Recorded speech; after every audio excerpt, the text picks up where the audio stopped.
So yes, welcome.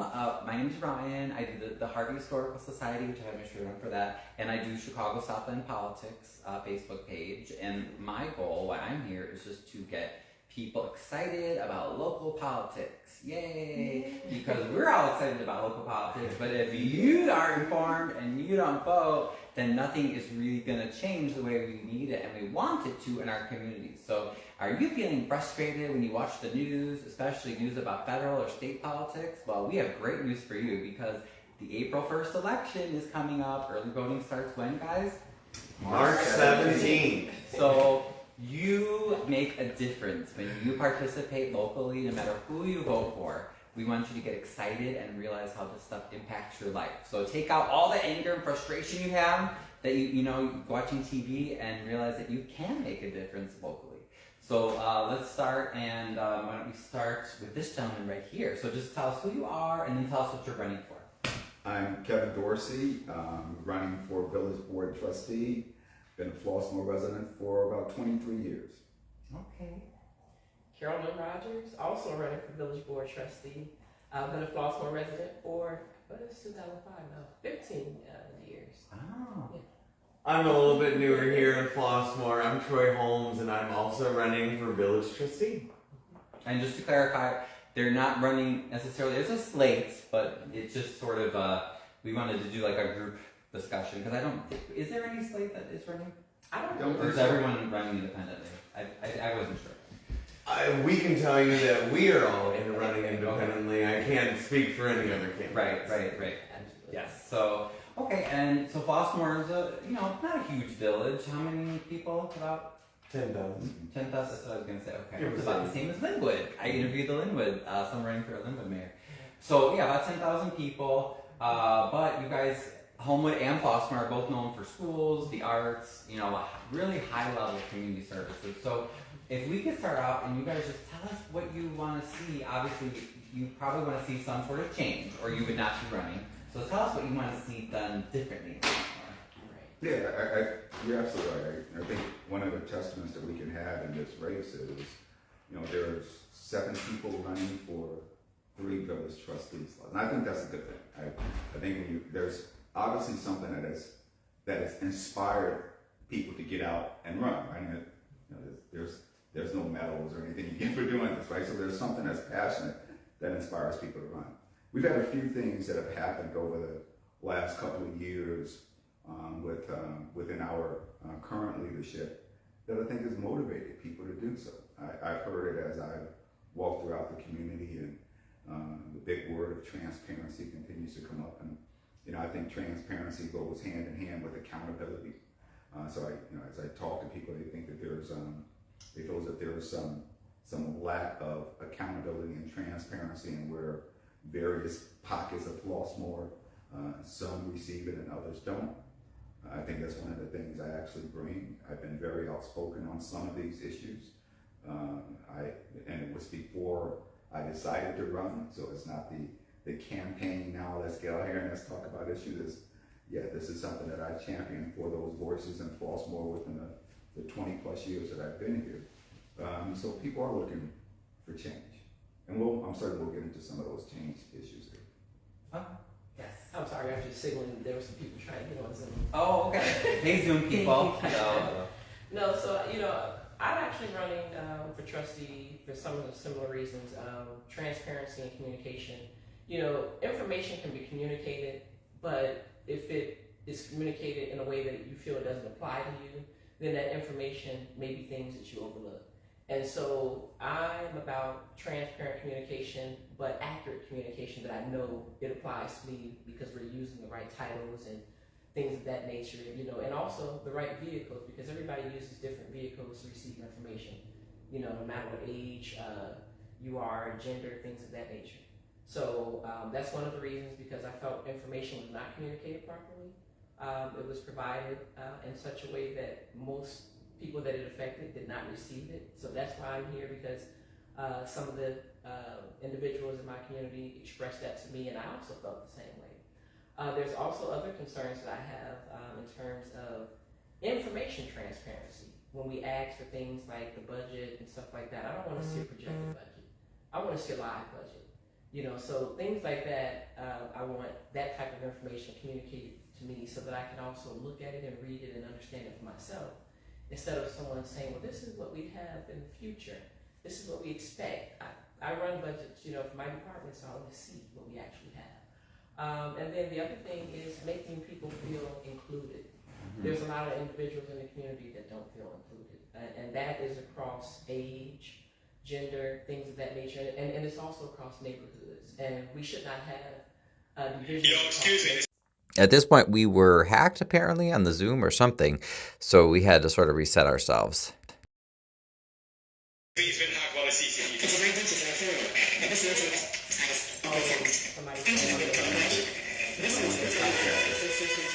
want to finish your thought, Carolyn?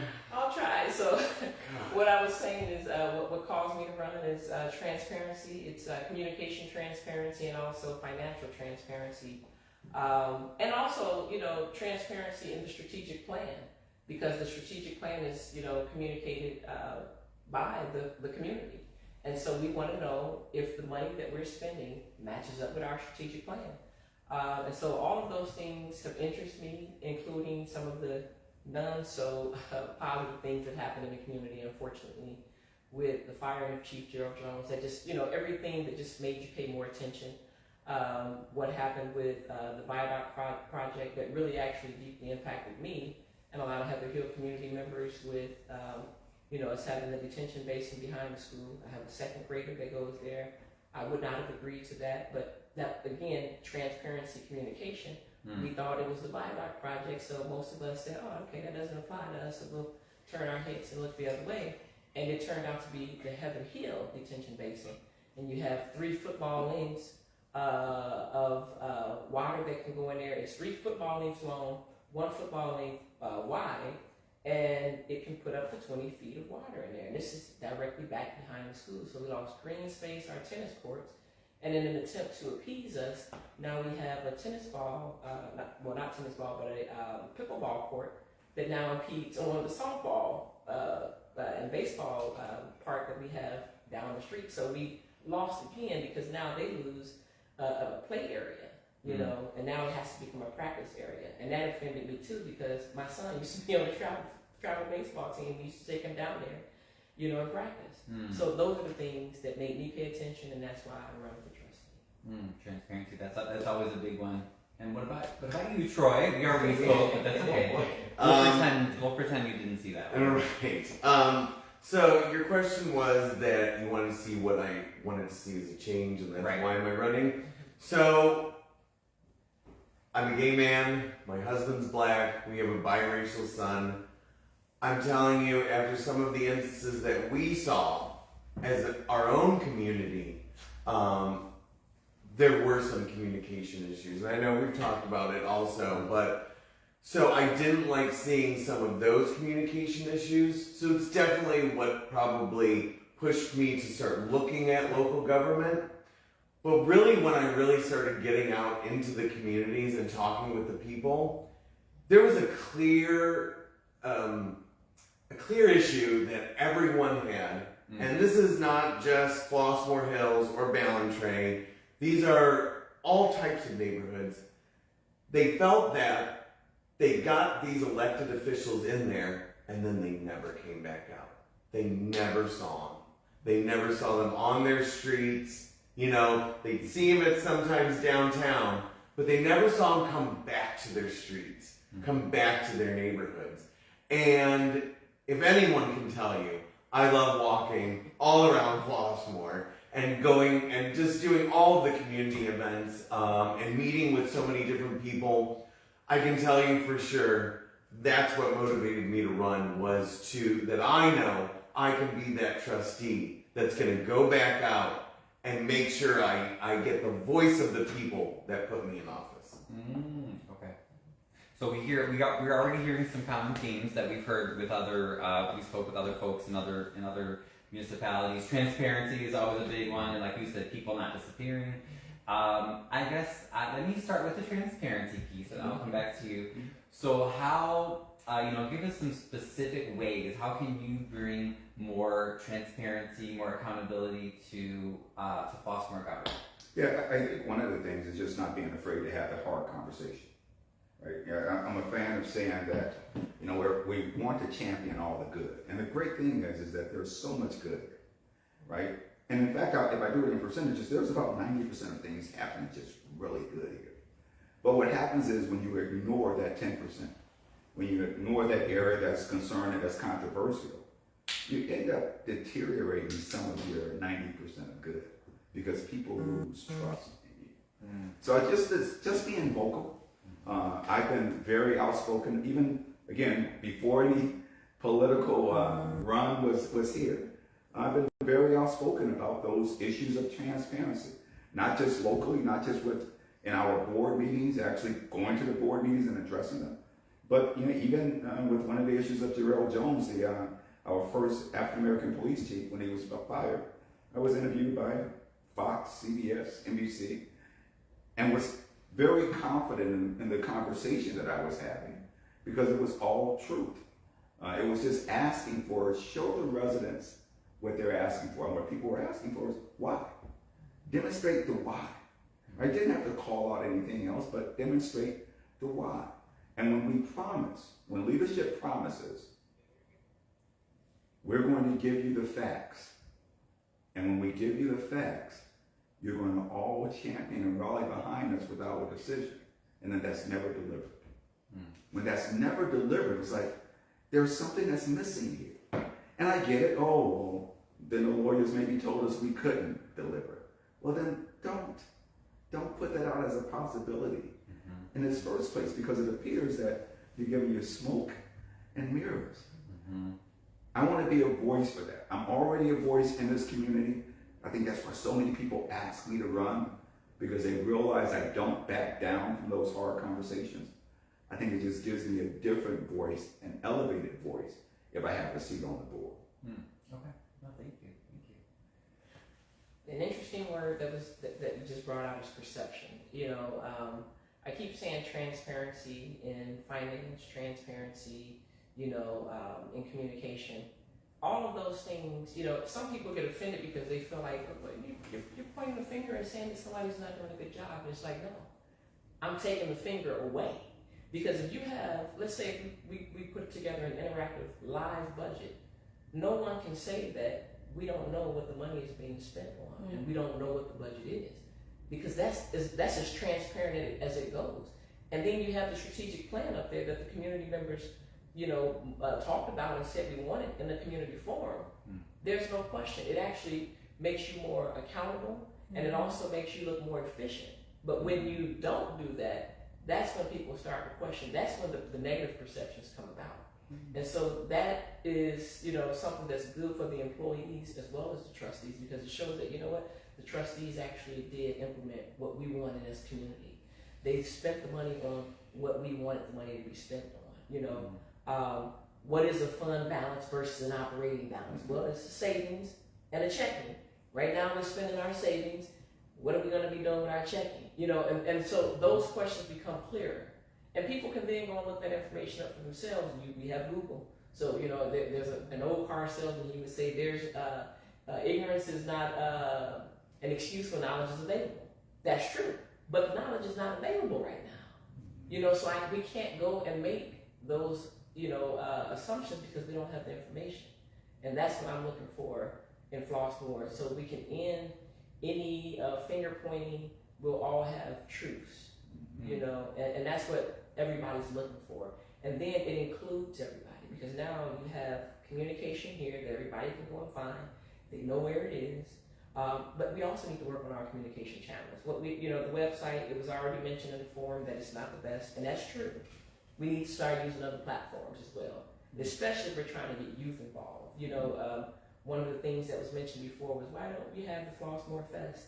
Well, why don't we get the youth involved? Have a youth forum. They can tell you what problems are coming down, and they need to be working with the police department and say, we want the fest, but on this day there's going to be so and so and so and so happening because this is a TikTok bomb that everybody. The youth have information. We haven't even thought to ask them. Instead, we just ended things. So sorry for interrupting, but does the village only, so they have a website, but there's not much of a social media presence? Is that what you're saying? Not really. We have the Facebook and stuff like that, but Facebook only appeals to a certain group. You have to have a Facebook, you have to have a TikTok, you have to have an Instagram, you have to have a LinkedIn, you have to have a Snapchat, especially if you're trying to reach younger people. Mm-hmm. You know, and those are different. And then you have to have the newspaper still, because some of our seniors are still in that atmosphere. Right. You know, so we have to have information across all boards. We don't. And I wanted to ask you another question, because when I was at one of the Thornton Township meetings, someone brought up to me, who was actually with the Thornton Township Republicans, and said that he was interested in something like what you were saying with the budget, where you can, and I didn't even know that was possible, but it makes sense that it would be possible in today's day and age, where you can have everything online, so that people just go to a website and you can see in real time where the money's going. So is that something that you would want to implement for Flossmoor, or you think Flossmoor could do that? I think Flossmoor already has it. I work for the state and my budget is online. You understand what I mean? For my department. So I can go in there right now and tell you what I spent the money on. You know, people think an audit is only there to ensure that somebody hasn't went inside of that Excel sheet and put in some false numbers. But the reality is the numbers are already in there, because you draw down. You know, it's like a bank statement. So why can't we see it? Because it's our money. That's the money we pay into. You know, and that clears all confusion, but it helps out the employees. So if we want our employees to feel valued and to not feel blamed, let's do that. So people are not questioning whether or not someone is doing a good job. And You know? I wondered when I was at the Thornton Township meeting why that was the first I had heard of that for government. And of course that begs the question, you know, well, okay, so if we have all these boards, especially in the Southland, that are not using that, and like you said, they're doing old-fashioned ways of, you know, where you have to FOIA things, they don't give you information, everything's late, it's a projected budget, and you wonder, okay, so according to what you're saying, it's not because we can't, it's because these boards won't. So then I say, well, then what are you hiding? That's very concerning. So, And so, if you go to your transparency issue, you talked about basically disenfranchising voters. And I can tell you, one of the highest numbers of votes as precinct is Flossmoor Hills. But they're also, by percentage, the lowest voting. That's because those voters have felt disenfranchised. They have felt that the town is not looking at them. So how do we do transparency? Well, or how do we get those voters back? It's with transparency. You've got to be able to put that out there to make sure you're telling the people that this is what we're doing and we're doing it right. Now, I love your the youth forum. That would be excellent. But as far as the budget, so there are capabilities to have that available. I know we've talked extensively. We'd like to see receipts. It's receipts. Now that's not just Flossmoor. That's everywhere, especially here in Southland. And that kind of stuff. Yes, it's going to take a little bit more time from our village staff. It's going to maybe require us to hire on someone else. But those costs, I feel, are a necessity by this village. You've got to get back these voters that have felt disenfranchised because they've lost trust in government. That's what I'm hearing as I'm walking these streets. They've lost trust in government, so they're just not going to vote anymore. And that's what I would like to see. That's a perfect segue to, because you are so right. Another gentleman, Paul Roberts, that you might have seen, he comments a lot for Thornton Township issues, and he and his wife, hey Paul, if you're watching, but they're in Lansing, and he was concerned talking about our township elections, and he said, you know, the biggest voting block are the people who don't vote. What are we going to do about them? So what would you say? How can you reach those people? Because that really is for most towns and boards, that is our biggest voting block. The ones that don't vote, how can you get them to come out? Yeah, that's a really hard thing to do, especially now. I think not only have people who have historically, felt that there was no need to vote, we have a new population of those because of what's happening in our national votes, right? So locally, it's always been a low voter turnout. I'm a fan of one of the things Carolyn said is getting the youth engaged. It's difficult to change already developed mindset. right? But now you have youth, what is it, 17, or those that are 17 that register, and they'll be 18 by voting time. That's the thing. And it's one of the things I've said constantly is, you know, in my family, I'm a single parent. And since my children were eligible to vote, we voted as a family. We go together as a family. So now we really need to make sure that those people who do vote, make sure you bring your children along and tell your children to bring their friends along. Mm-hmm. There's also an opportunity to do this at the high school level.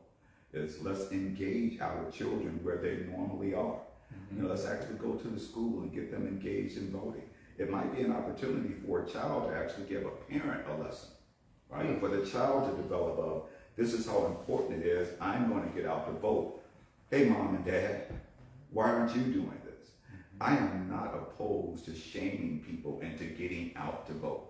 Part of what I've done when I've walked around now, I'm amazed at the amount of people who told me that they just don't vote. And I'm talking people it's from all type of social economic backgrounds. Mm-hmm. It's not just hitting one group of individuals. I'm amazed at some of the people who tell me, yeah, I'm not going to vote. On my website, I actually put a link to where if you weren't registered, where you hit the link, go out and register to vote. It's all those type of activities. There's even, you know, do we get a bus and do we, you know, take that bus around on the 17th through the 1st and say, yeah, you know, I mean, those type of activities need to happen. I was hopeful that some of the things that's happening in our nation would energize people and say, hey, man, if I didn't vote there, I gotta get my voice out there. My voice does count. But I'm also fearful that it did just the opposite, right? That what's happening there is now just has individuals that I won't vote. Then collectively, not just during voting years, we should actually have a voters registration campaign. Right? Let's do something at the high school and say, hey, well, you know, everyone who goes out and registers to vote, we'll do free ice cream, or let's have a register to vote concert for them. Let's do something to show people how important it is. First, we have to register you. Then we have to motivate you to get to the polls. Mm-hmm. But we have to start with the voters registration. It's unfortunate. I think a lot of I won't say old because I'm old, but a lot of people who already have developed their mindset, kind of difficult to change that. Let's go ahead and focus on these children. Let's focus on the youth, and hopefully the youth can be teachers to their parents. Mm. Oh, and I did want to mention something to our viewers in case you didn't realize, but at least here in Cook County, you can vote on election day if you are not registered. Check online, but I believe you have to bring 2 forms of ID. As long as you do that, it is okay. You can go on the very last day and you can still vote. You just have to bring your 2 forms of ID. So. We live in the great state of Illinois that allows that. Thank God. Right. So there's no excuse, okay? But yes, would you like to share how would you engage the biggest voting block, which is the non-voters? Right. You know, I'm in public health, so this is going to sound like a public health announcement, but it starts out with awareness. You know, I think first people have to find out why people are not voting. You know, some of those may be religious purposes, and so once we get that out the way, then we need to talk to the people who stopped voting and the young people who are getting ready to start voting, and educate them about how important the local voting is. Because most people, when they do go to vote, it's for national voting. You know, we're going to vote for our president and things of that nature. But this is impacting you the most, the neighborhood you live in.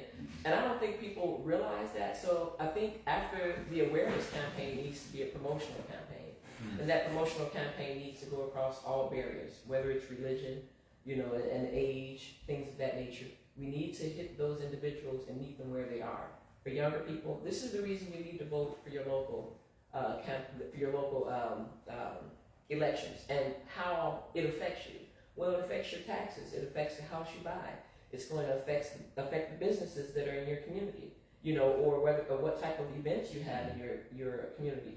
All of those different things. So the promotion piece, you know, and then the educational piece across all age groups so that they understand how important it is at the local level. Then we can get to the national level, you know, because the data is already out. We know who's not voting. You know, there were people just when I was getting petitions told me flat out, I don't sign anything, and so they don't even understand. Even if you sign this, you're not voting for me. You just allow me get on the ballot so you have more choices, more variety. Mm-hmm. If you don't sign this and you complain about who's on the ballot, you didn't allow me to get on the ballot. Right. You understand? So your choices are affected as well. So I think there needs to be that educational piece across all levels on different platforms, because we know they use different platforms according to age, gender, and culture. So that's what I would actually do. That makes sense.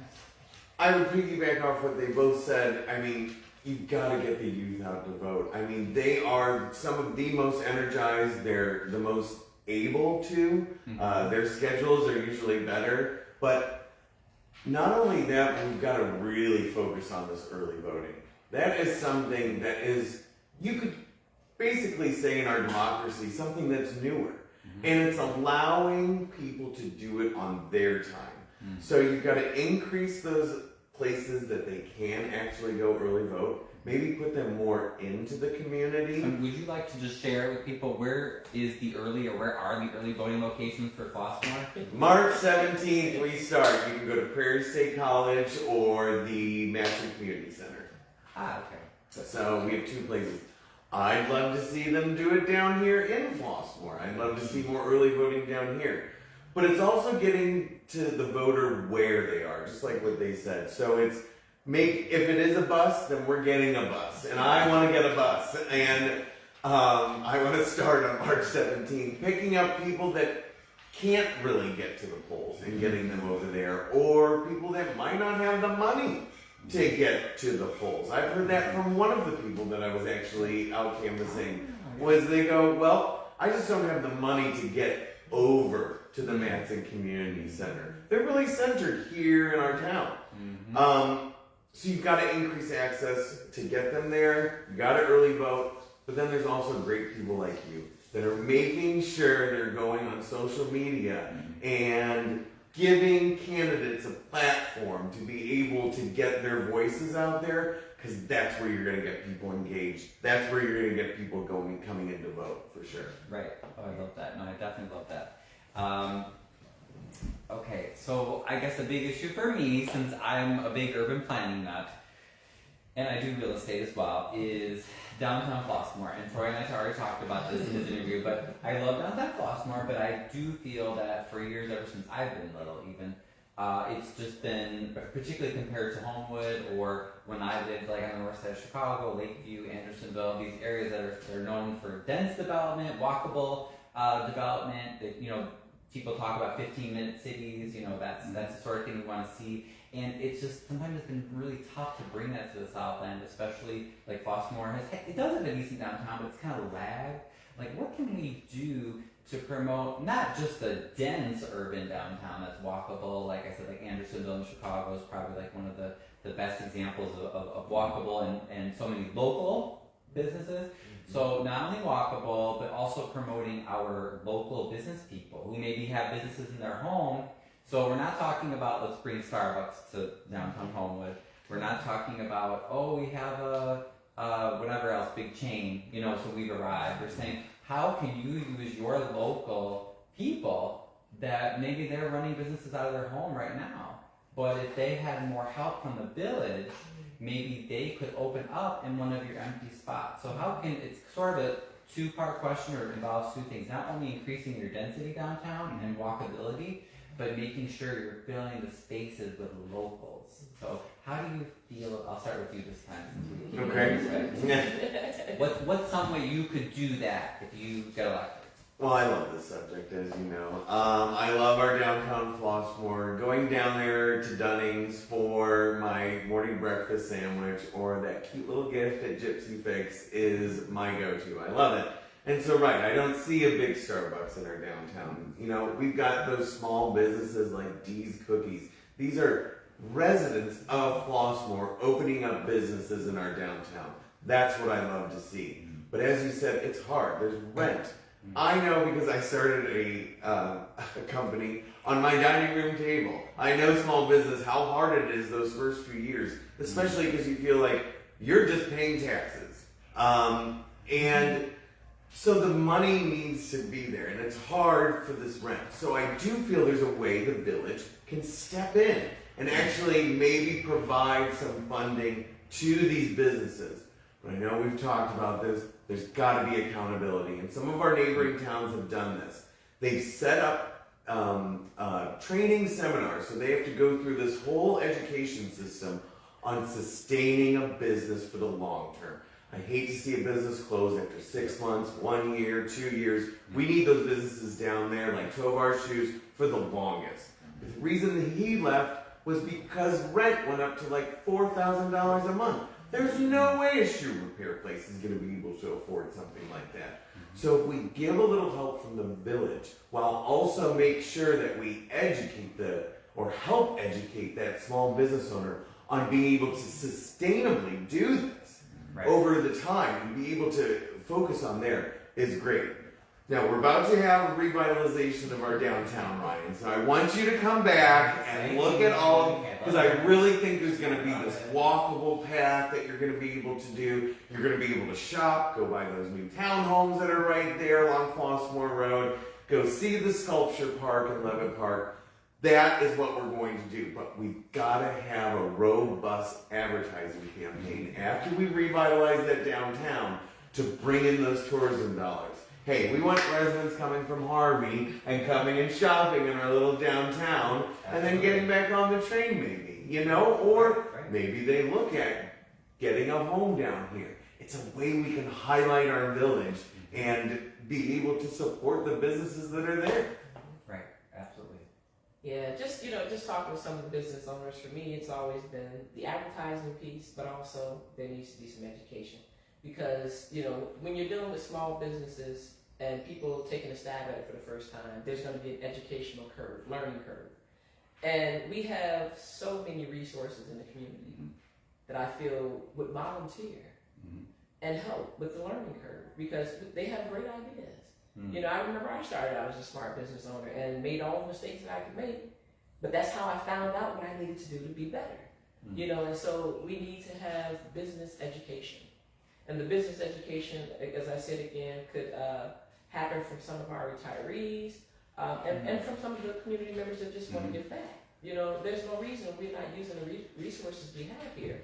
But we also need that big marketing campaign because a lot of times we don't even know they exist.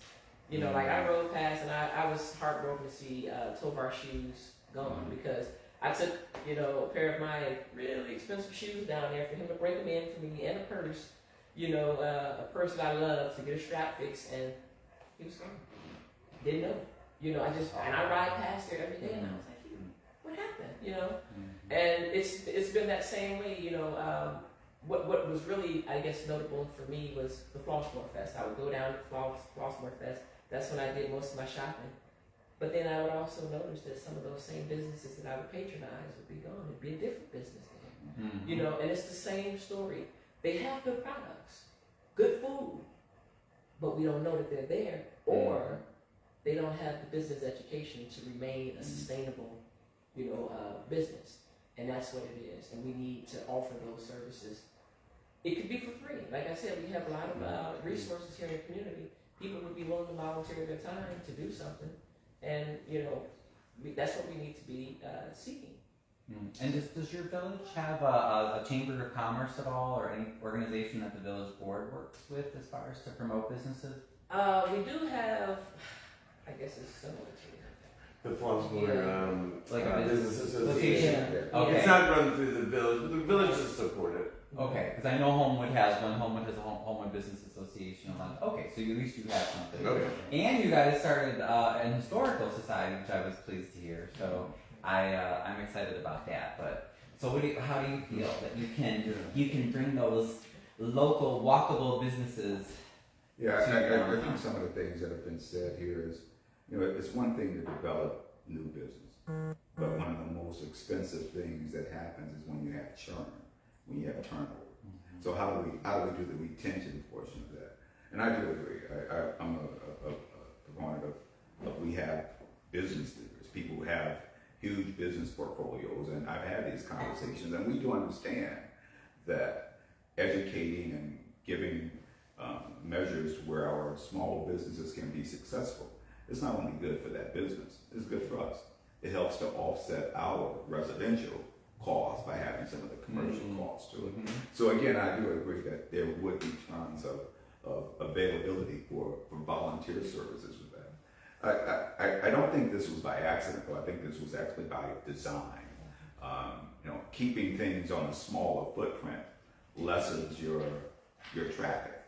And I think it was by design to lessen the traffic that's coming from other villages, right? If you think about where our downtown is, it's right off the train station, right? So it's easy access on and off. Easy access for, if you have this great, robust downtown, for individuals to come in, do whatever they're going to do, positive or negative, jump back on the train and exit. So there is some rational thought process about why you want to keep it small.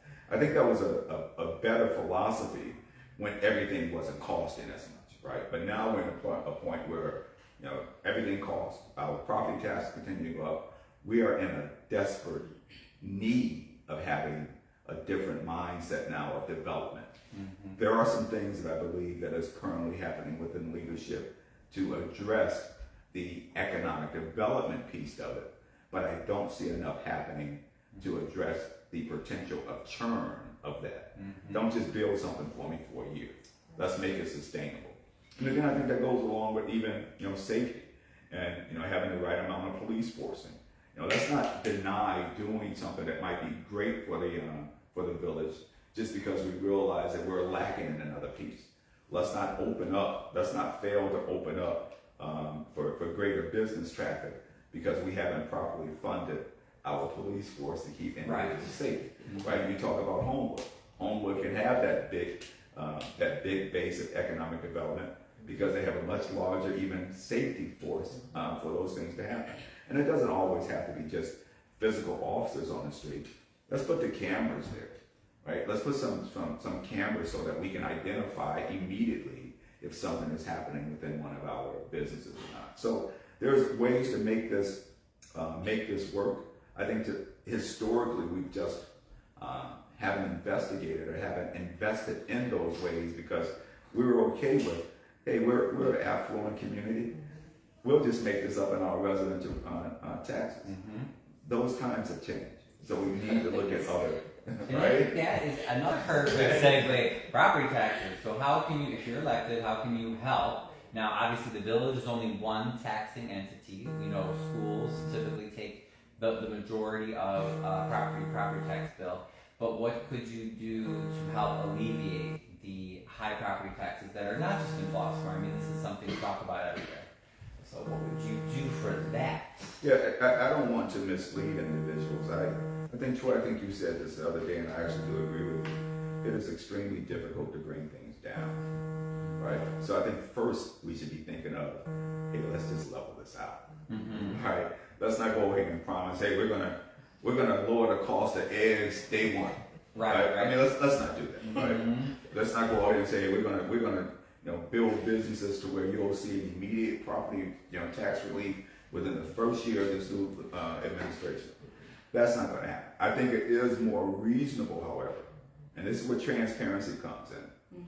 These are the businesses that we're planning on bringing. These are the developments that are in the work. If we can populate these businesses and these developments with this number of businesses producing this level of commercial tax revenue, here's a percentage that we can actually put towards your residential taxes that can level the playing field. That's what people need to hear, right? Not just, hey, I'm going out here and I have a consultant that's going, which is, again, good thing. I have a consultant that's going to talk about the type of business we're bringing in. Good. Let's take that next step. These are the businesses. This is what, and do it constantly. You have the first two. Hey, these first two businesses are going to produce this level of commercial tax revenue. For every percentage of commercial tax revenue, 0.1% might go to this. 0.1% may go to that. I don't think people realize we would love to have a lowering of our taxes. We would love. Sorry. we had Troy's dog. No problem. But everyone would enjoy having a lowering of their taxes. It's high, right? But I think people could understand if you start showing them a progression, This is our development panel. For every dollar in commercial tax revenue, this is where we think we can actually at least begin to stabilize your tax. Right. From what I hear you saying, you're talking about expanding, diversifying your tax base, which is one advantage that Homewood has over you, in that they have more. I'm sorry, he's gonna knock it over. So thank you. I'm sorry. No, it's so cute. But yeah, they do have a broader business base, so it doesn't eliminate the high taxes from the residents, but it definitely does help to abate it. Because you guys traditionally in Flossmoor, for those of you, if you're not familiar, if you're tuning in, you're not familiar with Flossmoor, so typically there have been a lot of larger homes that have high property values compared to surrounding communities. However, that comes with the higher property taxes. Now, like you said, if someone is very wealthy, traditionally people have said, we're fine being a mostly bedroom community, we'll pay the high taxes. But now everyone is just so fed up with the high taxes everywhere. So it's getting to a point where even communities like Flossmoor, where people might be able to afford it, the question is, do you want to? Does every house need a $20,000, $30,000 tax bill? No. And you don't want that, right? So. Exactly. Yeah, that, especially with us being lined very closely with Indiana, and then, looking at some of the northern suburbs and the businesses that they have there. Right. It puts us in a situation where we do need to be critical in looking at business, development and things of that nature. And as you mentioned before, even with the properties that are bought on Flossmoor Road, we're not going to see any revenue from that right away. We have to at least get them sold first. Not only get them sold, but then pay us back what we lost to buy it. And then years down the road, we may start to see some revenue coming in. But those are all estimations, and as Dr. Dorsey mentioned, we do need to take a look at the current businesses that we have, and take a look at properties or vacated properties that we can put some businesses in, and to see how they can leverage where we are at right now. But I also think another issue that we need to look at is incorrect taxes, because Cook County put out in the news last year that there were some incorrect taxes that were done on the properties, and a lot of the seniors were affected by that. And without someone examining that, then we have people at an even higher rate than what they're supposed to be at. So you have two things going on: incorrect tax rates that didn't get corrected, and then increased tax rates, that's taxing people out of the community.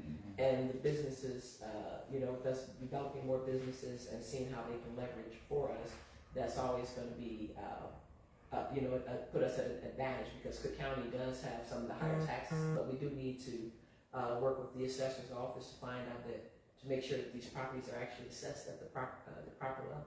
Right. And I know Cook County does have some like, I think it's the South Cook, I forget the exact name, but there are some special incentives, but I believe it's more so for properties that are blighted or, they're in worse conditions. So I don't know if Flossmoor will be able to take advantage of that. But I was going to say, I know there are some things that they have established, because they know for our area, we have it toughest, our area, and also the suburbs that are closest to Wisconsin, because when people are choosing where to locate a business or a residence, we have to compete against Northwest Indiana, which the taxes are just so much lower.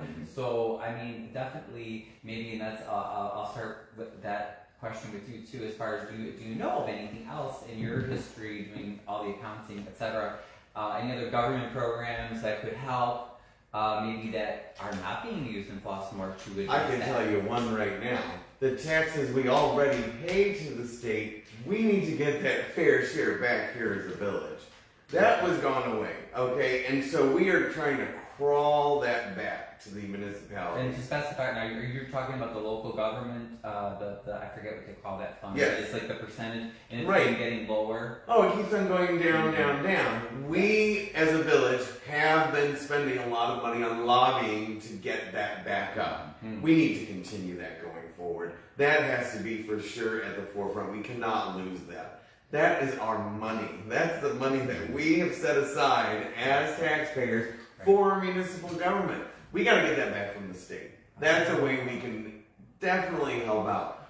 But I think as the both of them said, we're going to be making, when we get on the board of trustees, we are going to be making these kinds of decisions that are going to be strategic.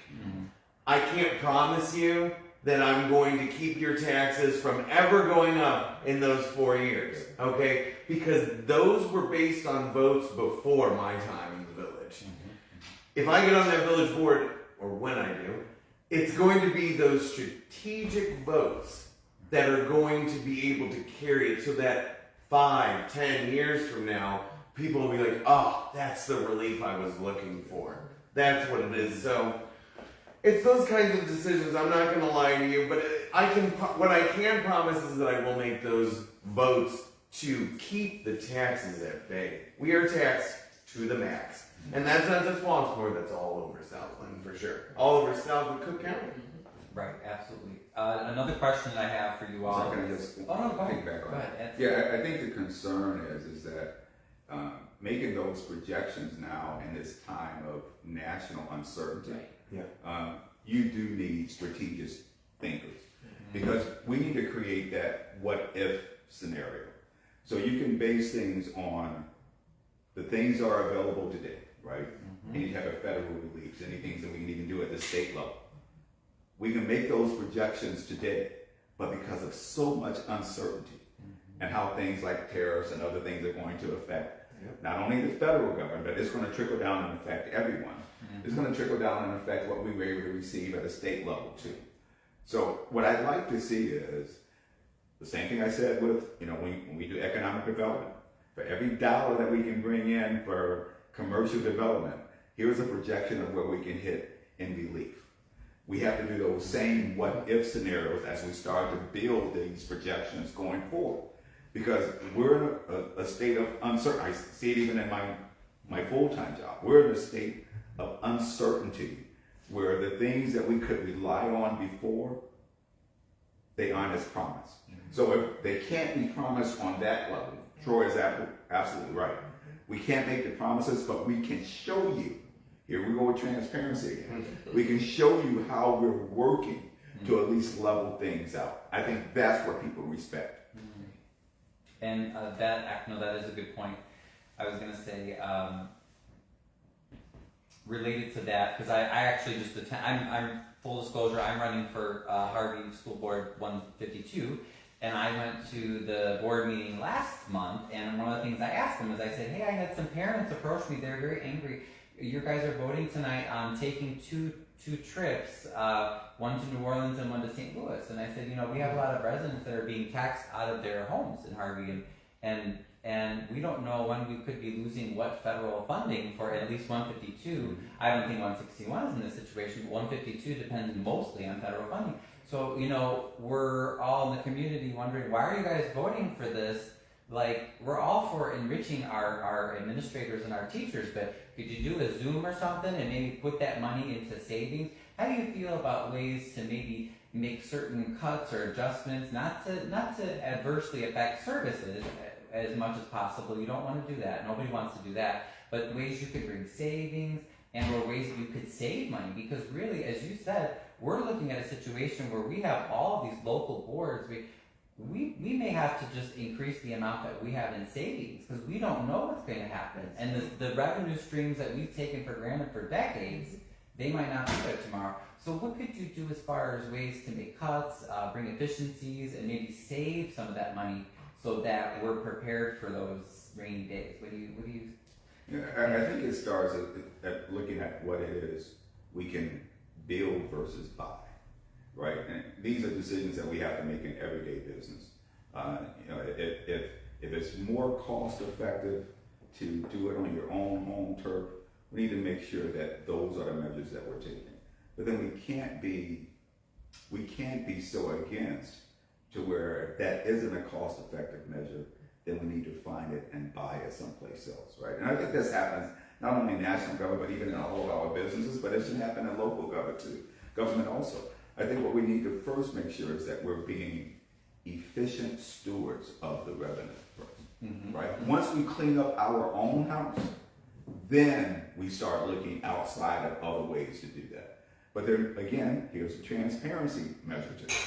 Let's look at what we're doing in our own backyard? What are we doing in Flossmoor about the businesses that are closed? What are we doing in Flossmoor about the residencies that actually belong to a corporation that's just being used for rental, and then you have the constant churn of the rent individual there, and you have the problems within that home. How do we find or make issues with that corporation that owns it in order to hold them accountable? So there's some initial cleanup, and once we're satisfied that we've done all that we can do on our own, that we've cleaned up our own shop, then yes, we'll look at other alternatives for it. But and I'm not being fearful, but I have to look at this every day, even in my own job. The things that we relied upon with federal funding and federal assistance and federal revenue that came into us, we don't have that comfort zone anymore. So I just had this conversation today. Let's first make sure that what we can control, we've been 100% efficient on our internal controls. Then let's look at what other assistance is going to be out there for us. Let's clean up home first. Right. No, absolutely. Yeah, you guys all have great backgrounds in finance, it seems, too. So that's great. You all can speak, from experience. I was just going to say maximizing what we already have. It's really the only way you can go now, because there's people that are in situations where they've had grants that have that's what's been keeping them sustainable. Those grants are gone, and some of those grants may not be, coming back, and so that's a reality. I'm facing that now because I'm a grant writer, and some programs we have at the institution where I'm at, there are people who are affected by those grants. They're finding out, we can't do those services anymore because we don't have those grants to support that. And so maximizing what you already have, and also looking at ways that you can increase the revenue with what you already have. So this ties back into the marketing aspect that we were talking about before with those smaller businesses. This ties into looking at how we can leverage those taxes that are taxing people out, because if people are taxed out, that's going to become even more of a burden spread across, the community. So we need to take a look at all of those avenues and slow things down to make sure that we're spending money only on what we need in our strategic plan. Just because it's a want doesn't necessarily mean we have to spend the money right away. Let's take our time to see if we can, use some of the revenue that we've made to replace what we've lost in grant funding. And that's why I said sometimes we need to slow things down. Let's take care of the main bills and relook at that strategic plan to see if there's something we need to, prioritize. And other things we may have to push down the list until the economy gets better. Because the truth is, the economy is down right now. And it's been going down for some years. People just have not recognized it. But if you look at the amount of stores that have closed, and I'm talking large chains, that's a reflection of the smaller businesses. So we really do have to tap into those smaller businesses, support them, market them, so that we can bring in the revenue that we're already getting. Absolutely. So we don't lose anything. And I don't know if I had this discussion with you or someone else the other day, but I was reminding, as we were talking about businesses, I said, unfortunately, even though we all have our favorite chains, the goal of a chain, of a corporation that has a lot of different locations, franchises, when they look at your town, and I wish I could get more politicians to understand this, they look at you as a mine. So they're saying, how much money can I get out of Flossmoor if I open up a whatever, name your favorite chain, and with paying as little as possible to the employees and to the residents. And unfortunately, I hate to say it, like I said, most chains, most big corporate chains operate that way. So that's why when people will complain, they'll be like, oh, well, this little Mexican restaurant or this little place in downtown Flossmoor, well, it costs too much, or it doesn't look as nice. And I'm like you said, well, maybe help them out. But we don't want to discount these small businesses, because at the end, more money stays in your community. And the goal is to keep it circulating. And the goal of the big chains, especially where you have communities that have minorities that have traditionally been left out, like we have a lot of in the South End, it's just so hard for people to compete, and the chains come in, and it just becomes a race to the bottom. So I'm glad to see you guys are excited about that. But I'll add in about the chance. Yeah. So and this is a good part. It's a good discussion, because if you would have asked me 20 years ago where the telecommunications tax was going to be, I would have been like, oh, it's going to be just fine. I would have been naive at that time. And now we've seen that just tank. Okay. So we've got to look for different ways of getting revenue into the city. One thing that's been brought up recently is the dining tax. Now, I went down to Yvette at Bistro in Sterling and talked to her about it. And I said, what would you feel about this dining tax? And she goes, I understand why certain municipalities are doing it, why villages have to do it. She goes, but it's just so hard for restaurants right now. So we're still trying to get people back out 4 years later after COVID. Yeah. We're still trying to get them to the restaurant. Now we're going to be taxing them? It almost doesn't seem like it's right. So you've got to look at the other revenue streams. Because again, there's things like the communications tax that went away. That's basically gone away. I mean, it will be in a few years, but I've heard about the streaming tax. That may be something that is good, but again, we're all taxed to the max. So that's going to be directly from the homeowner who's got Netflix at home. So do you think some village service cuts somewhere might be necessary, or some sort of something to get more room in the budget? Now here's Flossmoor. I'm going to tell you something about Flossmoor. We do expect our village services at the highest level. We pay for that, and so we are expecting that. And I know that when I get on that board, I'm going to be expected to keep the services at that level. But it's like what we've all been saying. There's ways you can make your revenue right now be better for you. We can work better for you. We can utilize the assets of this town in a better manner to get that revenue back in. And that's definitely, sometimes we do have to get some of these bigger businesses.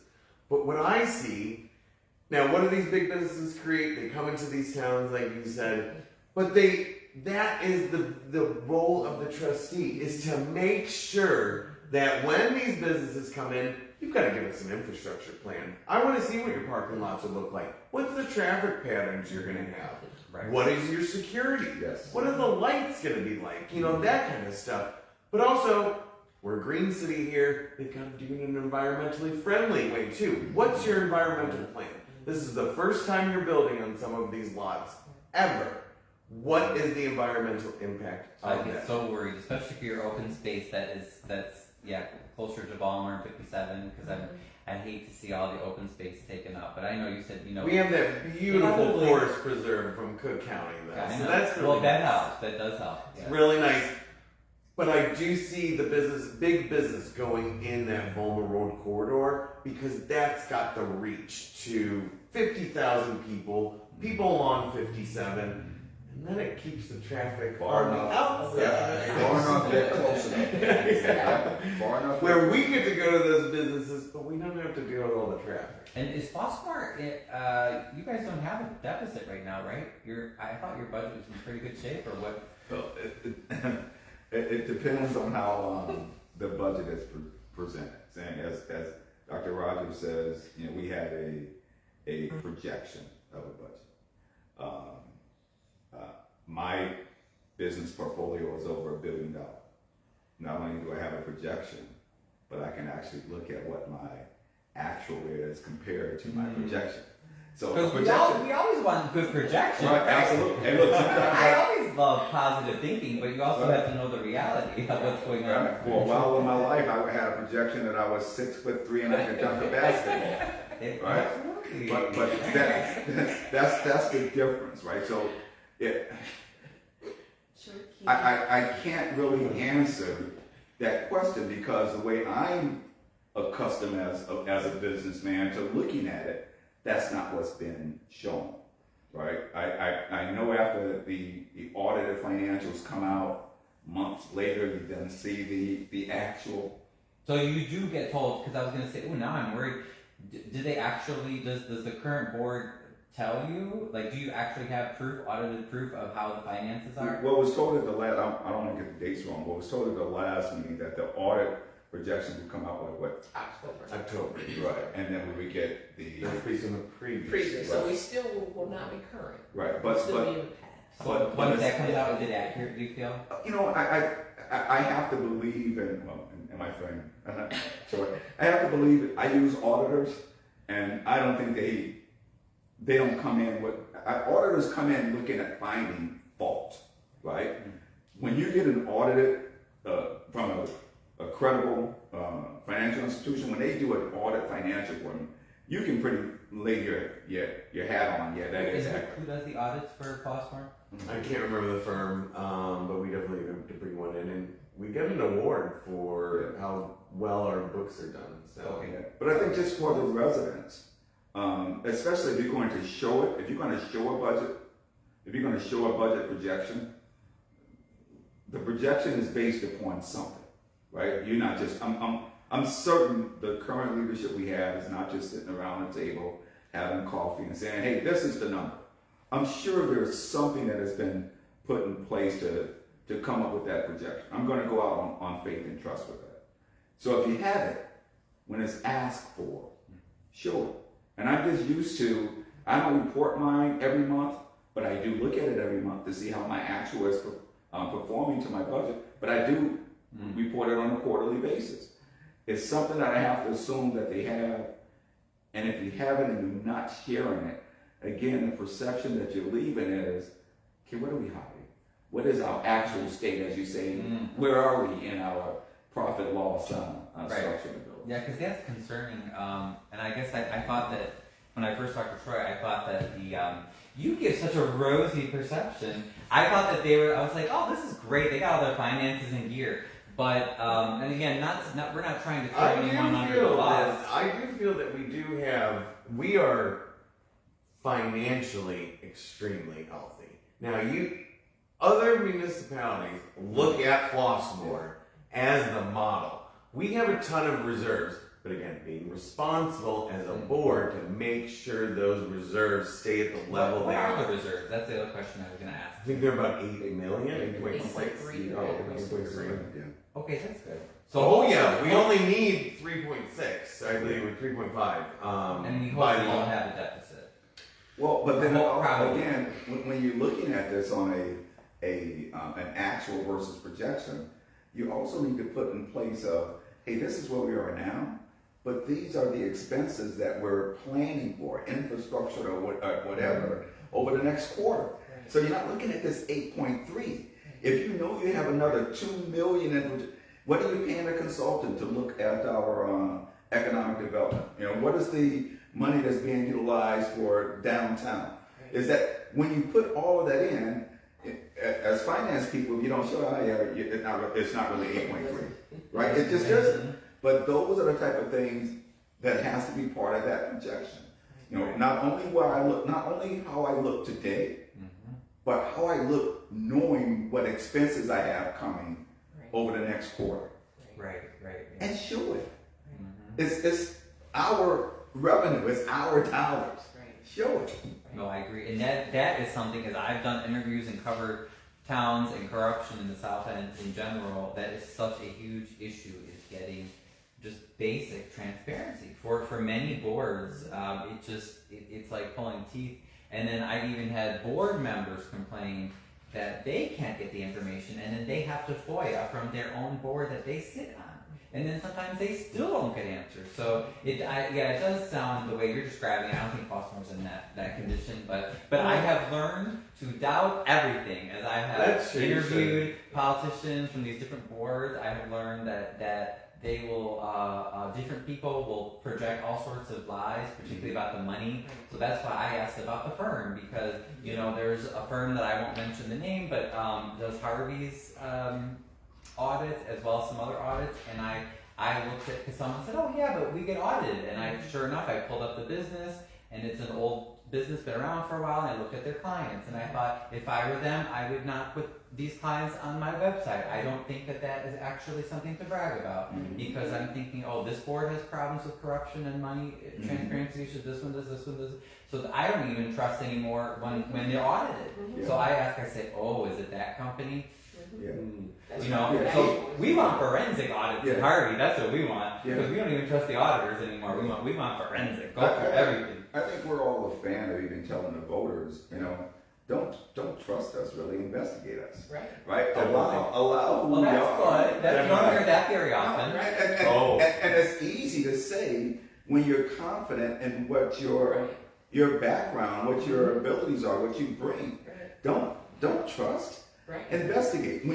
Because we're confident that after you've done your investigation, that's what builds the trust, not the other way around. Right. So you heard it here, guys. If you got to challenge them, they say, do it. Oh, I wouldn't come into this role without expecting that. I would expect, especially here in Flossmoor. Yes. Especially here. You know, it's no different than what I tell my students. All the data that I present, go fact check it. Because that's what I'm doing. You know, and anybody that gets offended for that, then that's a problem. You probably shouldn't be in leadership if you're offended that I want to see. Because I need to verify. And it's just like you said, I've been in situations where I've seen auditors give nice reports, but there's a relationship that exists. And because that relationship is there, they're going to keep that relationship and make it look good because they're getting money to do not really their job. You know, and so to eliminate that perception, just have an interactive actual budget portrayed on the website. Nobody can question you. You know, I don't have any problem with anybody investigating me. I don't have anything to hide. Right. You know, so if you have a problem with me questioning what's going on with the budget, then that's a red flag to me already. And it may not even be anything going on, but the fact that you do that, that's a red flag for me because I like to verify data. And I tell anybody, anything that I'm telling you, go verify the data. You know, and this doesn't have anything to do with relationships with people or anything like that. If you're my true friend, I should be able to go and check and validate. And I think our personalities we're even okay with being corrected. Right. I mean, literally, the personality, the character that we have, if there is something that we've misspoke on, or there is something that we've underestimated, not only am I going to publicly announce, hey, I was corrected. Absolutely. I'm going to give credit to the person who corrected me. Right? I even apologize. Yes. You know, I work with the guys. If I did it in public, I'm going to respond to it in public. You're owed an apology in public. You know, but for some reason, a lot of politicians, they feel like it's a sign of weakness. That's actually a sign of strength. Absolutely. And that's actually a good leader because nobody is 100% correct. Absolutely. You know, there's an old scripture for those who, believe in the Bible.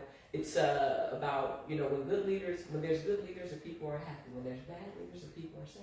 And that's simple. You know, and for those that don't believe in it, it's the same way. When there's a good leader, people are happy, going on about their business. When there's a bad leader, the people are sad. So if you can't receive information, we all live in this community. You know, we all have a right to question. It's our money. Everything that goes on and that's spent in this community, we have a voice to say this is what we want, this is what we don't want. Now, everybody may not win, but the majority should. You know, and so if people are questioning things, even if the trustees want to receive an actual budget, what's the harm in that? You actually protect the employees. Right. And you protect the employees who are dealing with this by keeping them out of the community because, public opinion is hard. And sometimes a lot of times public opinion is wrong. So protect your staff. Show them that you value them by putting up actual things so that they're protected instead of being questioned. That's where like I said, the transparency, that's all it is right there. That's what we're looking for. And if it looks good, okay, I don't have anything else to say. I think we're showing you that there's going to be, we're showing you that because we're in a fluent community. Go ahead. I'm listening. Because we're in a fluent community, before we were candidates, question things because we had the expertise to know that. I'm telling you, there's so many neighbors around here, all over Flossmoor, that also have that same expertise. So when you get up on that board, you've got to expect that you're gonna get some pushback from some of the people, because again, we've all got resumes that supersede anything that you've seen. I mean, I'm telling you, it's the people that I've been talking to, the questions they ask me are so specific that I'm like, have you been reading the village budget for the past like 2 weeks? And a lot of them probably have.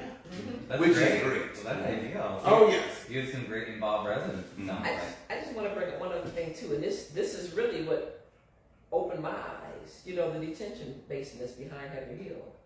We spent a lot of money on that, and it was, you know, we need blood mediation. That was not the issue.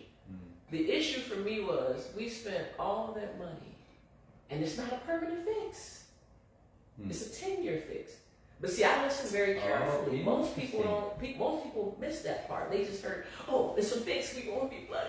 Well, if you're planning on being a long-term resident, let's see what happens after 10 years. That's the reality.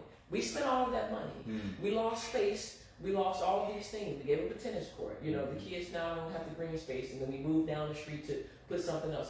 Okay, we don't have the flooding for 10 years. What happens after 10 years? What happens after 10 years? And why? My question would be then, you know, why is the board making decisions that are short-sighted?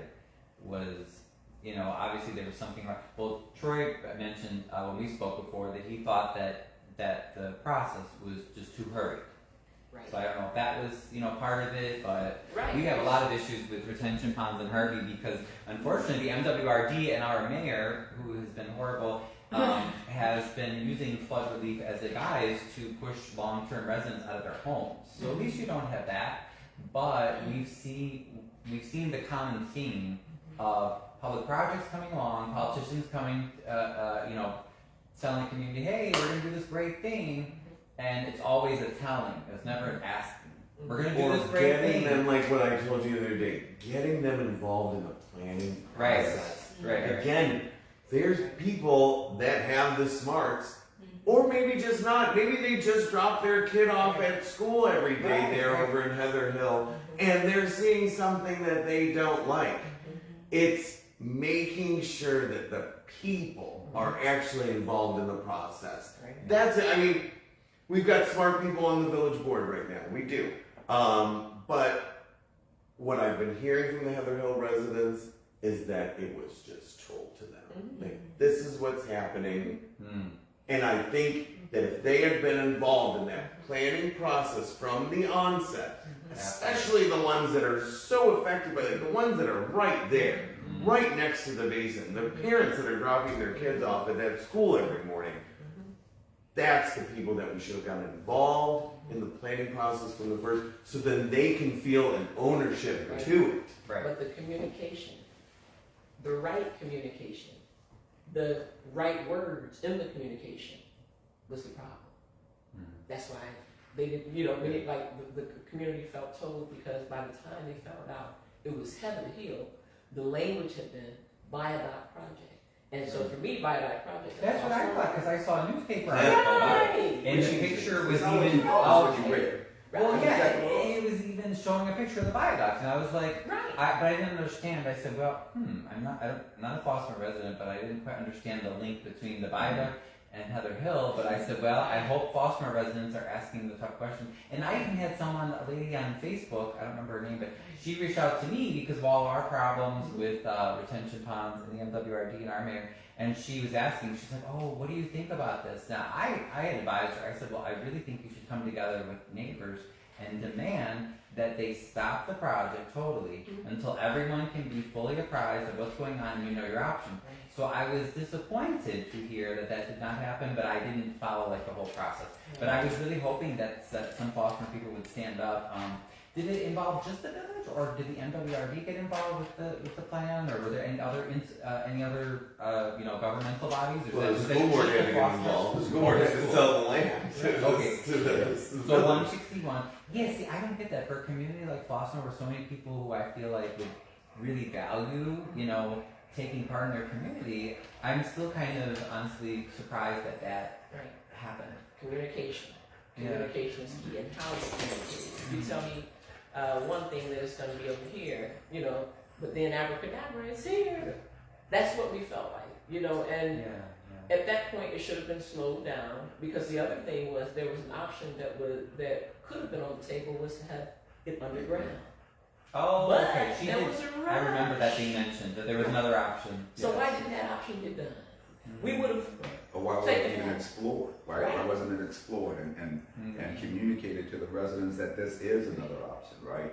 Even if it takes longer, even if it takes more money, even if it takes investigating more grant opportunity to have this more permanent. Right. Well, I will say, Kevin, though, now when we talk about the money, I do know they looked into it. It was about $12 million to put that under. Yeah.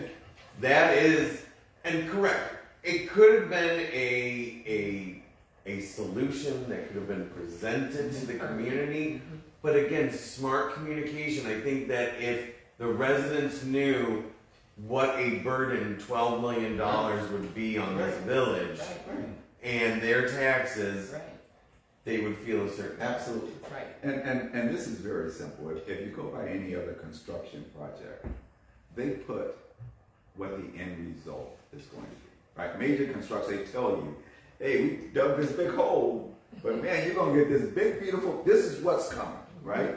And here's the parks and the green space, but I was at a meeting, well, not a meeting, but an outdoor gathering there for the retention basin, and the mayor was there. And I said, why don't we have anything showing what the end result of this is going to be, right? Even when you do that presentation to the residents, you show them, yeah, there's going to be some pain points. Here's the development, but here's the end result. You give people something to look forward to versus having to look out of their front door at this mess. Right. Again, sometimes it's just perception. Proud to say, the very next day, there was an image zip tied to the fence of what the end result. Oh, we was going to should be. respond to them. That's great. Yeah. So yes, That's good. but it's just those type of things that if we really want to get our residents involved and engaged, we solicit their input and we paint the full picture, not just the smoke and mirror picture. Not, hey, this is a viaduct issue, and then do something else. Literally, I do believe, Troy, I think you're absolutely right. If we had expressed the cost, the additional cost, even if we had then identified additional grant funding, cost, grant funding net to the community, you may not have appeased everyone, Right. but at least you would have communicated in a way that others would have thought, yeah, okay, they did do a complete thought process with it. And I think that's some of the stuff that's missing, right? The complete thought process. It goes back to what you were saying, that it's just people get very frustrated when things are just told to them. Yeah, I was gonna say, to me, from what you were saying, it sounds like that's what happened with this project. Well, hopefully that doesn't happen too often in Flossmoor. Well, it's almost done. I think we're in phase 3 of this. Okay, good. Hopefully they give you a chance to give feedback on projects in general before they're done. We'll I think see. that they're going to learn. I literally, there's some movie that says, you're going to learn today. Yeah. You're going to learn today. I think literally we would be at a disadvantage if we did not pay attention to all of this community concern, right? That's the wrong thing to do. Right? And I strongly believe that a lot of this, if truthful, factual communication had been provided at large, when people ask, hey, let's have a community forum, right? Even if that was offered before and people ignored it, now you get all this uproar, hey, let's do it again. Not like, oh, you missed your opportunity. This isn't that. You missed your opportunity, we're moving forward. Not when we're dealing with people in their lives. Right. I look at it as the same there was, I think we've gotten better, but there was this 5-minute one-way conversation that you addressed the board. cut you off at your 5 minutes, there's no more communication with you, right? I think we've done a little bit better than that. There's some response at some end. Oh, they do answer questions? I think there is. They do. I think that some residents like it, some don't. Yeah. But You know, but for me, I think, again, when elected to the board, if an issue is, not every issue rises to that level of continued communication. But if you can get a sense from your residents that this is a big issue, they're going to have to lock me out of the village. They're going to have to say, hey, Kevin, you need to go. Because if someone needs to sit there and have another hour's worth of conversation just to be heard, people want to be heard. Absolutely, right. and not all the time can they really go to these village board meetings. Right. Yeah. Carolyn, I can tell you, and Kevin, you dealt with this for many years.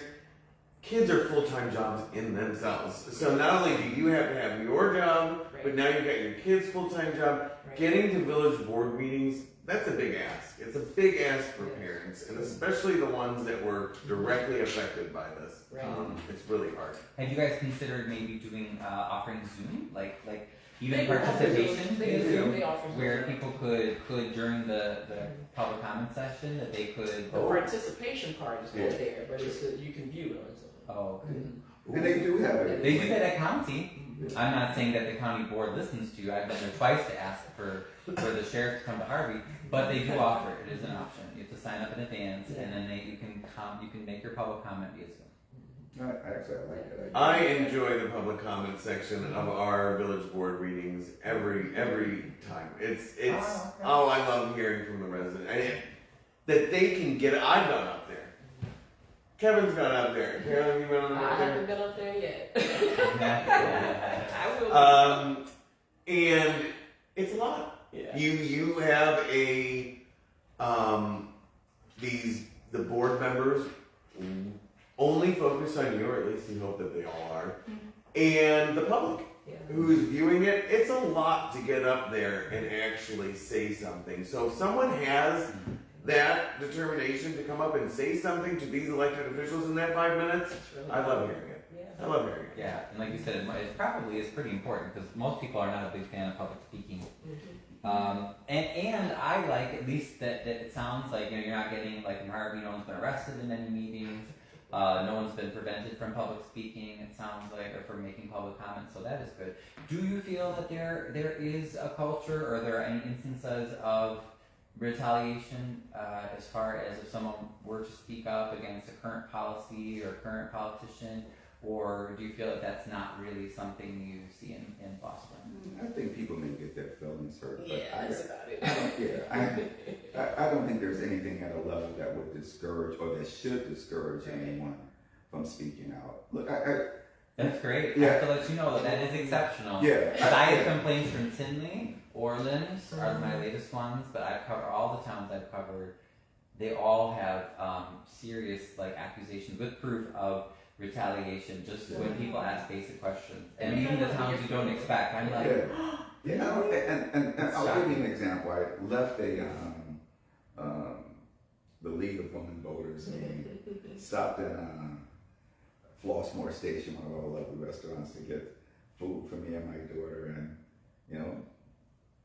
both the incumbent trustees were there, and another one of the trustees was there, and they understand my position when it comes to my voice in the village, but we were still able to have a beverage and chat it up and even talk about our differences, and I think that's what we need, right? that's good. You need That's to be very able to have clear. that divide, but still realize that, what we all want, is to continue with this beautiful village that we have. And, I didn't say this to you guys, but I'm gonna say it now if you're listening. That was one of the most favorable moments, was even after that, even having that division in some opinion, our ability to still sit down and break bread at the table. And I think regardless, I've said this to people, Flossmoor is still going to be a beautiful place to live at the end of this election. Absolutely. Right? It's going to be a beautiful place to live.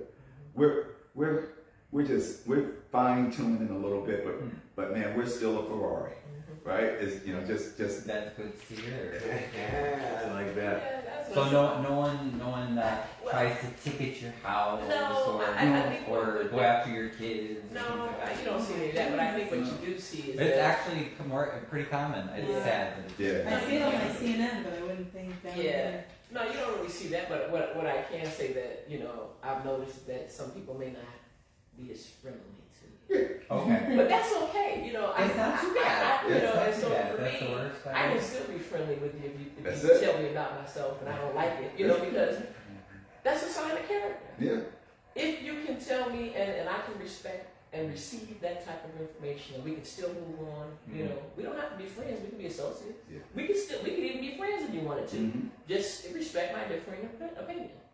Mhm. So but in terms of anybody ticketing somebody's house or I hope nobody's out there tearing up people's signs and things like that. I haven't seen that, but well, I don't know. I haven't seen it. But Yeah. maybe it's because I don't have a lot of them out there, but I need to get more. But it's a positive camaraderie, just like Dr. Dorsey said after the forum. I was able to shake everybody's hand. Yeah. It is what it is. It's so business genuine. as We usual. got together, we all took a photo together, and it wasn't. We're It gonna was- be it's so still sad when this is over. Us seven don't get together all the time. I've been blessed that I can live any place I want to live. Right. Literally, where I choose to live, where I've chosen to raise my two kids as a single father is right here.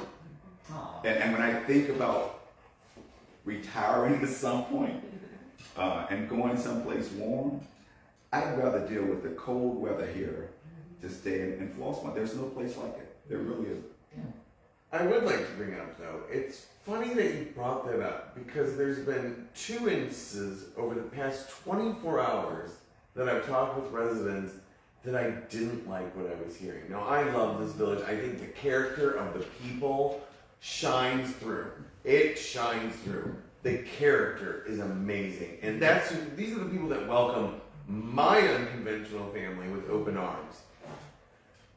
Our current mayor has signs that say gays for and her name and so forth. I just talked to a resident yesterday that sign has been taken out of their lawn and thrown across to the other side of the street in the brush near the, and it's, they then put it back. Someone came back and put it down again. That's after firmly planting it in there. Now they've got a camera up that's looking directly at that. Hopefully last night that didn't happen. Other instance, I was talking to a very long-term resident of Flossmoor Hills today. He has lived over there for many, many, many decades. He feels, and I don't know the truth to this, okay? But this is what I'm talking about with these disenfranchised voters.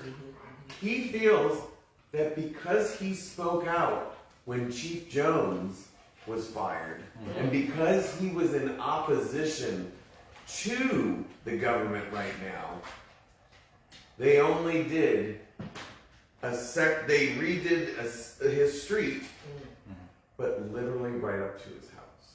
I saw it today. The road was done up to his house. Now, I can't tell you, I'm not going to make accusations on any sort, because the mayor's a good person. I know her very well. I know a lot of people on the board very well. They're all really good people. This is character, okay?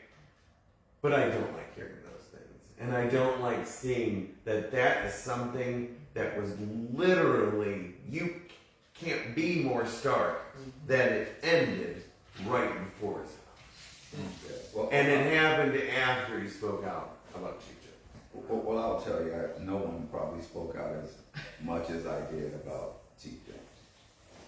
And I did it not only on a local level, but I did it in news media.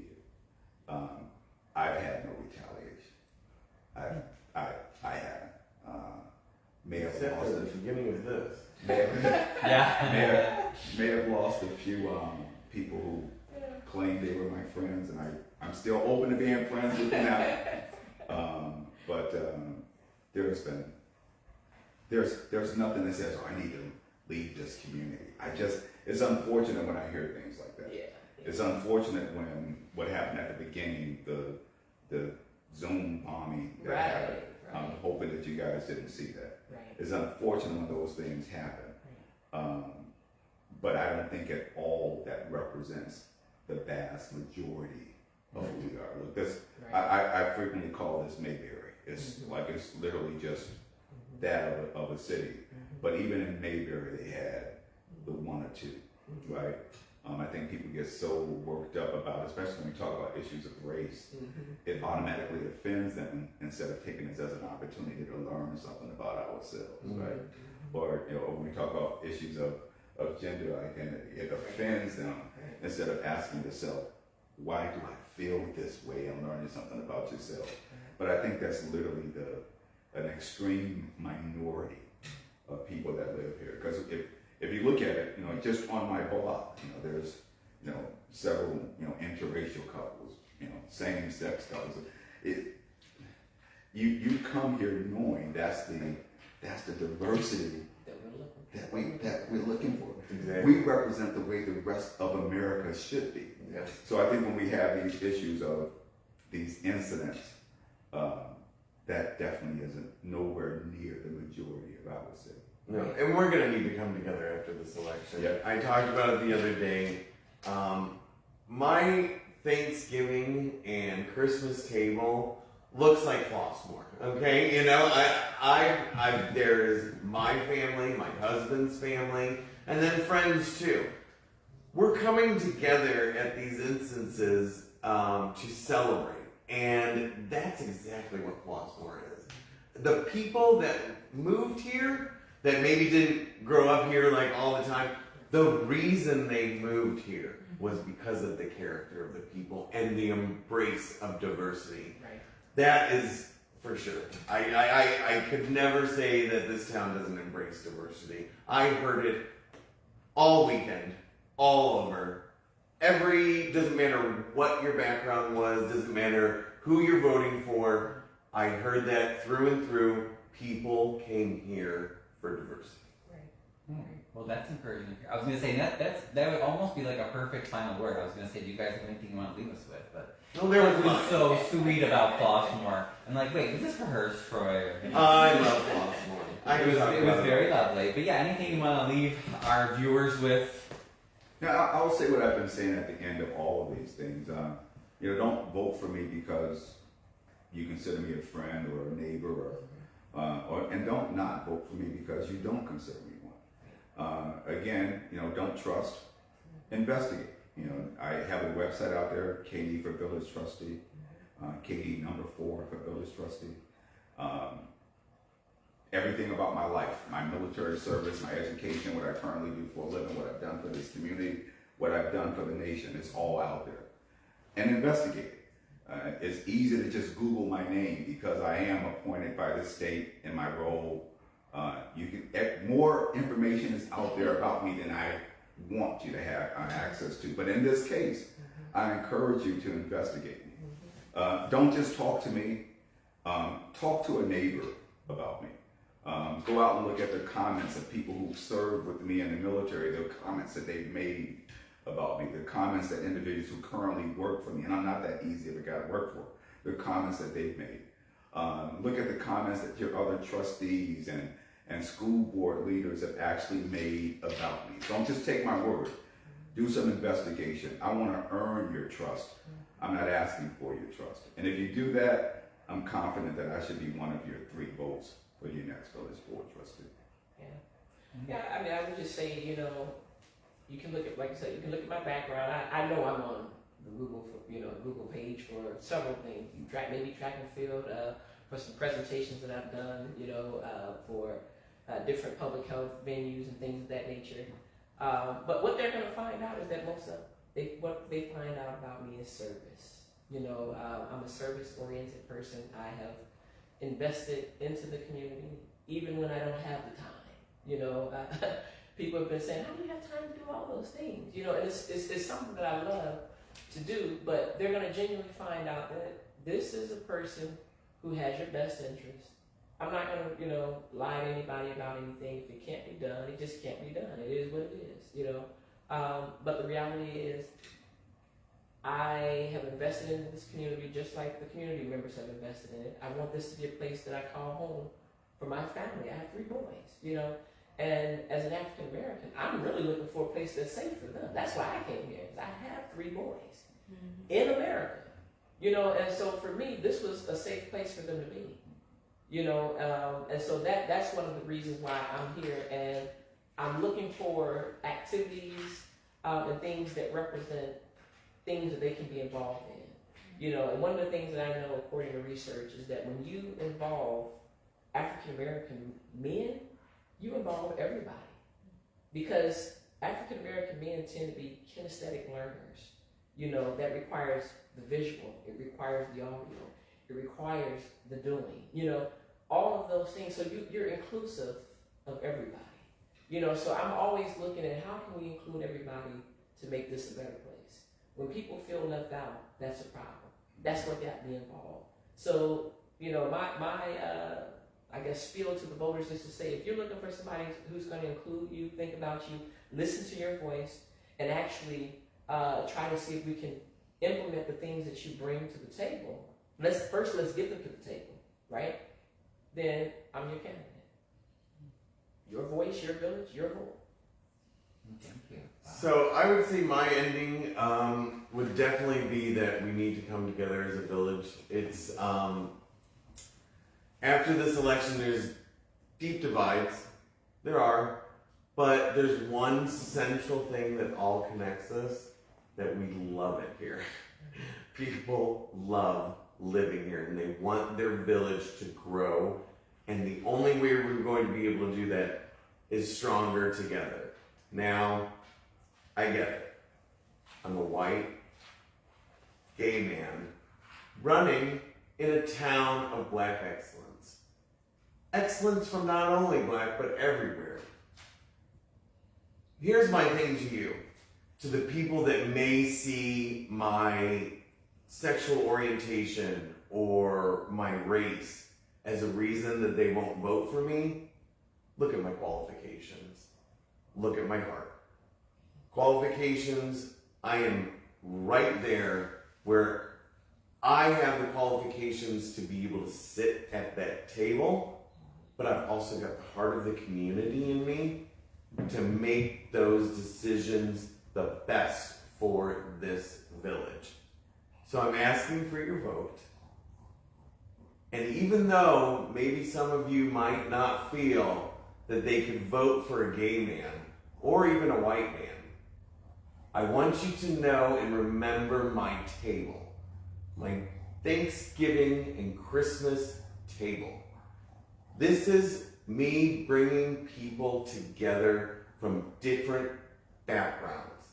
I can do that, and I'm going to make sure that I come back to your neighborhood after you vote me in, and I will party at your block parties.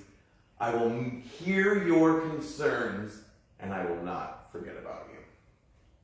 Thank you to the 3 of our candidates today.